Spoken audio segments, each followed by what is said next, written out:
Here with me is the man who helps bring the family and safety features to players on Xbox, the head of Xbox operations, Dave McCarthy. Hi, Dave, how's it going? Good, how are you? Good, thanks for joining me. A lot of families this holiday season will be receiving their first consoles.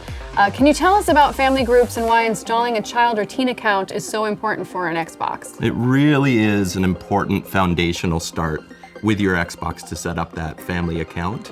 It really puts in place controls around a number of areas. Anything from purchasing to screen time, to the content they can access, and even the people they can communicate with. And it works actually across a range of devices. You can have it work on the console, your Windows 10 PC, and even the Microsoft launcher on Android devices as well. Now my son's only 6 and I'm already starting to worry about how much time he spends with screens, like every other parent that I know. You can set limits on screen time for your family members as well, correct? You can, and as a family, we use that quite often. It's actually a good conversation starter to talk about digital time and what we spend and what we play, and we use that as sort of a foundation to work from. But you can really, as a family, you can get that down to an incredible level of customization. You can specify day of the week, hours of the day, and length of time.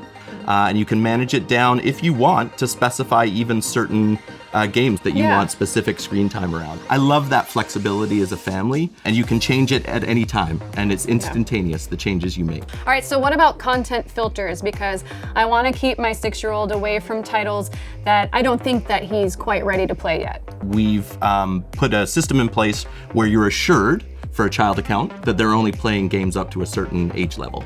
We extend that functionality as well to things like communications. So you can do things like specify, should they be able to do things like voice communication, should they be able to get friend requests, those sort of things. You're in control of their social experience. And then the last area is around purchasing. And do you want to enable the ability for your child or teen to purchase content? Do you want to be notified? And you have a lot of fidelity there as well in controls. What I do with our teen is that I do allow him to purchase things, but what I do is I provide an allowance. And once he drains that allowance for the week, there's no other spending he can actually do.